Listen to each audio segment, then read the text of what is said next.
মেষ, বৃষ, কুম্ভ, মকর, ধনু এই রাশিগুলোর জন্য কালকে চন্দ্রগ্রহণের দিনটি কিন্তু খুবই সুন্দর হতে চলেছে। এবং চন্দ্রগ্রহণের দিন যদি এই ভিডিওটি আপনাদের কাছে যায় তাহলে অবশ্যই নিজেকে ভাগ্যবান মনে করবেন।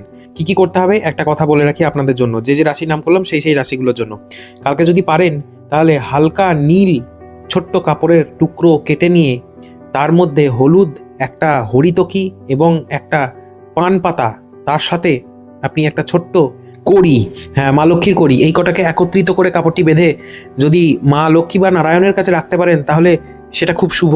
এবং পরের দিন সেইটাকে তুলে নিয়ে আপনি যেখানে অর্থ রাখেন বা টাকা পয়সা রাখেন যে লকারে, সেই লকারে রেখে দিন। 1 সপ্তাহ রাখবেন, তারপর এটাকে চেঞ্জও করতে পারেন বা এটাকে অন্যত্র আপনি রেখে দিতে পারেন, যেটা খুশি। এই কাজটা করে দেখবেন, খুব ভালো ফল পাবেন। আর্থিক দিক দিয়ে স্টেবিলিটি আসবে এবং সমস্যা নানাবিধি কিছুটা হলেও কমবে। ভালো থাকবেন, সুস্থ থাকবেন। বিশ্বাসে মেলায় বস্তু, তর্কে বহুদূর একটা কথা রয়েছে, বিশ্বাসেই সব কিছু মেলে। জন্মছক এবং হস্তরেখা বিচারের জন্য স্ক্রিনে দেওয়া নাম্বারে অবশ্যই হোয়াটসঅ্যাপে SMS করুন, আপনাদের বুকিং চলছে। রাধে রাধে।